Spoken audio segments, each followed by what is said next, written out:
So there's a tactic that some car dealers use that has been going on for a long time. We've seen this back 30 years ago, 40 years ago, and it's come up in the news quite a bit recently.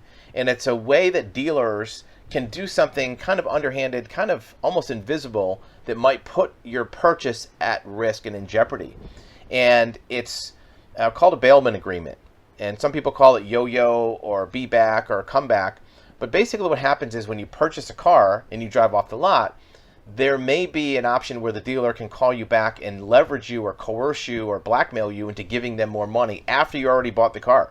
They can make you come back with more cash. They can make you come back and make your payments higher on the car, or even give you a different car.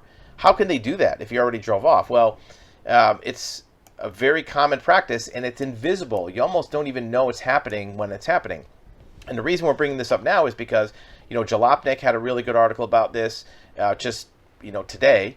And even Steve Leto, the high-profile YouTuber, he's an attorney, he talks about it again, dealer's worst tactic under fire. In fact, in this video, he says his first video on his channel was about this tactic many, many years ago.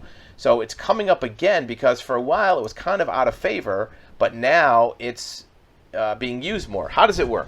Well, when you go in to buy a car at a dealership, you have to sign a bunch of documents. You have to sign a buyer's order, a bill of sale, an odometer statement, a car loan, if you have that.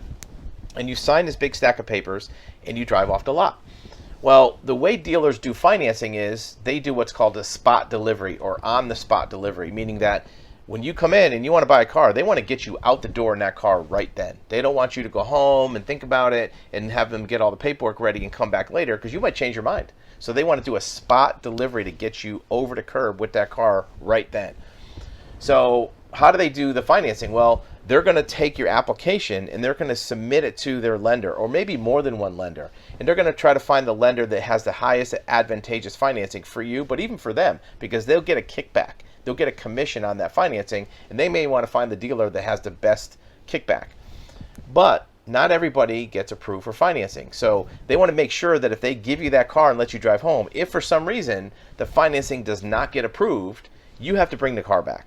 And that's legitimate. So mixed in that paperwork is what's called a bailment agreement. And that bailment agreement basically says, if my financing does not get approved, I will bring the car back immediately upon request, and they'll give you your money back and your trade-in back, and they'll basically undo what they did, right? That's a legitimate, fair thing. Now, we'll talk later about whether or not you should even do that bailment agreement, but that's what the dealership does. So, and how to avoid this from happening. So what happens is that the dealer sends your application out to some lenders. They pretty much have a good idea of how you're going to get approved. They see your credit score, they see your income, your pay stubs, whatever the case might be, and they know, okay, this person qualifies for this type of financing. But what if they guess wrong? Or what if the lender doesn't approve it the way they want to? Maybe you got approved but for a higher rate. Maybe you got approved but for not as much money. They might have been trying to finance a higher amount of money than the bank's willing to approve for you or for that car. Now they get the call back a couple days later from the bank, and your approval didn't come in the way they thought it did. And they say, wait a minute, you have to come back in and put more money down. You have to come back in and sign up for a higher payment because your rate is higher. That's not fair. Well, here's your bailment agreement. You signed it.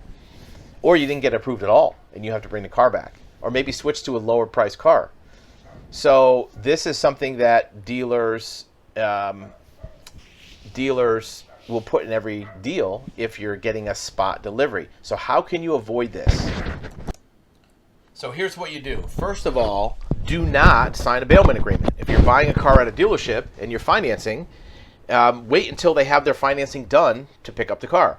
If you're in the dealership and they make agreement on numbers and you're financing through the dealership, unless they have the financing already approved and done the way that you have it structured, just tell them, hey, call me when you get it done. It's not going to take them more than a day, maybe two. If you want to leave them a deposit to hold the car, that's fine. That's not much at risk. Well, here's what it'll do. Even if you're not worried about getting declined for financing or rejected, it's still a good idea. Here's why. Let's say, for example, you do your deal and they put you in as like an A tier financing or a very low rate or low monthly payments, and it doesn't come in that way. Now they have to readjust it, and they have the option to do it. They have the leverage to do it. If they do something with a low price and then decide later, wait a minute, we made a mistake, they can bring you back in to fix that mistake. We've seen this happen. We had an example where a customer went into a dealership to buy a car. It was late at night, finalizing the deal. They negotiated, and they got a really good deal on this car. And it was a lease deal, and the dealership figured the price of the car with incentives from the factory, like rebates. This was back in 2017 or 18 when there were incentives and rebates on the car. And they also did a lease deal which had incentives on the lease. They had a lower rate for the lease, and they figured the payment up. It was a really good deal. They delivered spotted the car, and the customer said, "No, I don't want to do this bailment agreement. Just call me when the deal's ready." So they didn't take the car that day, that night. They said, if you have to wait for the financing to be approved, I don't want to take a car that I'm not approved for yet. It's not a done deal. So let's wait till the next day. So the dealership called back, and they said, well, it might be a little different. So the customer said, forget it then. That's the deal I thought I was getting. If you can't do the deal, that's fine. And they were going to go look somewhere else. Finally, the dealership said, okay, fine, we'll do it. And they came back in. And it wasn't that the customer wasn't getting approved because they had very good credit. It was that they had miscalculated the numbers. The lease deal incentive and the rebate incentive, you couldn't do them both. You could either do the incentive or do the lease deal. The dealership made a mistake, and they used them both when they figured out these numbers. If they had done a spot delivery, they could have called them back and said, hey, you got to come back and pay a higher payment. Especially since it's been 2 or 3 days, you're driving the car, you're enjoying it, you're not going to undo that deal. But since you didn't take the car yet, you actually have more leverage now because you don't have to go back to the dealership, right? You're more likely to go back and redo that paperwork if you already have the car in your driveway, in your garage, driving it around, whatever you're doing, because you don't want to give back a car you already have. But if you didn't do the deal in the first place, now you have leverage. So what the dealership had to do was they actually had to sell the car for a lower price, probably than they even could have. It was probably a below cost deal in order to make those numbers still happen, because they didn't want to lose the customer and also have like a bad review for that transaction.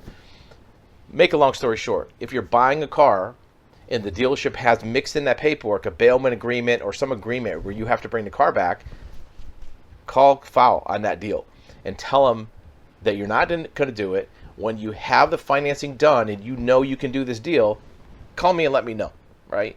And I'll do it then. I'm not going to do speculation with you as a dealership that you think you can do this, but maybe you can't, because I'm committed to it. You don't have the option of bringing the car back, right? The dealership is doing an unfair advantage to you where they have the option of undoing the deal, but you don't.